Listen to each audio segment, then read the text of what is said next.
छत्रपती शिवाजी महाराजांच्या आग्रा सुटकेच्या प्रसंगावर वादग्रस्त वक्तव्य करण्यात आलं। शिवाजी महाराजांनी औरंगजेबाच्या सरदारांना लाच देऊन सुटका करून घेतली। ज्येष्ठ अभिनेते राहुल सोलापूरकर यांनी हा दावा केला। सोलापूरकरांच्या दाव्यावरून आता नव्या वादाला उधाण आलंय। आव्हाडांची सोलापूरकरांवर सडकून टीका करणारे आमदार जितेंद्र आव्हाड यांनी आता सोलापूरकर यांच्यावरती टीका केली, प्रत्युत्तर दिलेलं आहे। तर आव्हाड यांनी आधी खरं तर या संदर्भात ट्विट करत माहिती दिलेली आहे। सोलापूरकर यांच्या या दाव्यावरून आता नव्या वादाला तोंड फुटलेलं आहे। छत्रपती शिवाजी महाराज औरंगजेबाच्या सरदारांना लाच देऊन त्यांनी सुटका करून घेतली, अशा प्रकारचं एक खळबळजनक विधान ज्येष्ठ अभिनेते राहुल सोलापूरकर यांनी केलं होतं। महाराजांच्या शिस्तीचं मोठे मन म्हणून रचलेली कथा आहे की गडाचे दरवाजे सूर्यास्ताला बंद व्हायचे, याच्यातूनच निर्माण झालेली ती हिरकणीची कथा आहे, असं राहुल सोलापूरकर यांनी म्हटलं। नेमकं राहुल सोलापूरकर काय म्हणाले ते आपण बायोग्राफिक्सच्या माध्यमातून, हिरकणी घडलेलीच नाही कधी, असं काही नाही, त्यावर मी फिल्म केली, असं काही नाही, असा इतिहासच नाही पण लिहिलं गेलं, असं सुद्धा राहुल सोलापूरकर यांनी म्हटलं। महाराज आग्र्याहून सुटले, पेटारे वगैरे काही नव्हते, चक्क लाच देऊन आले महाराज, त्यासाठी किती हुंड्या वठवल्या त्याचे पुरावे आहेत, असं सुद्धा राहुल सोलापूरकर यांनी म्हटलं। अगदी औरंगजेबाच्या वकिलाला आणि बायकोला सुद्धा लाच दिलेली आहे महाराजांनी। मोहसिन खान की मोईन खान असं नाव आहे बहुतेक त्याचं, त्याच्याकडून अधिकृत परवान्याचे शिक्के घेऊन सगळे बाहेर पडलेत, असंही यावेळी सोलापूरकरांनी म्हटलं।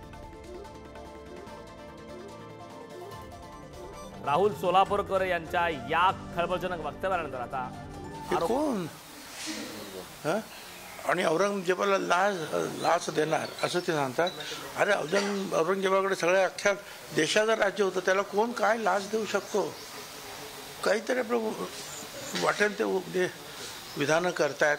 छत्रपती शिवाजी महाराज हे आग्र्याच्या तुरुंगातून मोठ्या सफाईनं सुटले, त्यांच्या बुद्धिमत्तेनुसार आणि त्यांचे जे वेगवेगळे प्लान्स, त्यांनी संपूर्ण स्वराज्य निर्माण करताना वेगवेगळ्या प्लान करून त्यांनी ते बरोबर स्वराज्य निर्माण केलेलं, त्याचाच तो भाग आहे, त्यांच्या हुशारीचा भाग आहे, त्याच्या रणनीतीचा भाग आहे की तिथून ते बरोबर आग्र्याहून सुटले।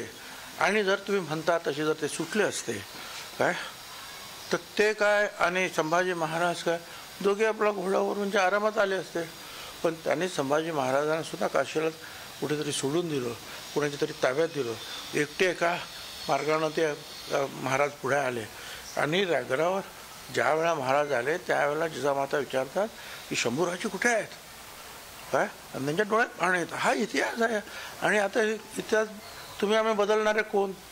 टाकलेचे तारे तोडण्याची हिम्मत सोलापूरकर नावाच्या एका विकृताची झाली कशी?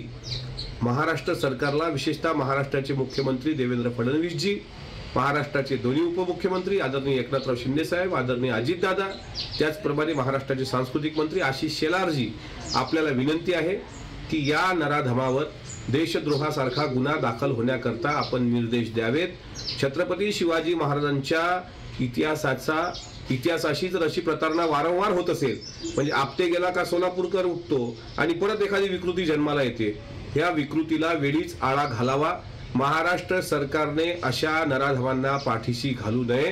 जर याला हिरकणीचा बुरुज माहीत नसेल तर याला टकमकीचं टोक दाखवावं का, असा संताप शिवप्रेमी व्यक्त करत आहेत। तब्बल 1000 सैनिकांचा बंदोबस्त होता। 1000 सैनिकांचा बंदोबस्त असताना त्यांना लाच दिली आणि सोडलं, आणि लाच सुद्धा कोणाला? औरंगजेबाच्या बायकोला। हे काही बुद्धीला पटत नाही, औरंगजेबाची बायको लाच घेईल हे सुद्धा बुद्धीला काही पटणार न पटणारं सगळं वक्तव्य। तर मला असं वाटतं की स्लिप ऑफ टंग आहे का बोलण्याच्या ओघात आलेलं असेल तर सोलापूरकरांनी ते स्पष्ट करावं, विधान मागं घ्यावं पुरावे नसताना। कारण महाराजांच्या बुद्धी चातुर्यावर आक्षेप आहे। जर महाराजांनी लाच देऊन सुटले म्हणजे महाराजांचं धाडस, महाराजांचं बुद्धी चातुर्य ह्यालाच कुठेतरी आव्हान दिले का काय सोलापूरने, असं मला वाटतं।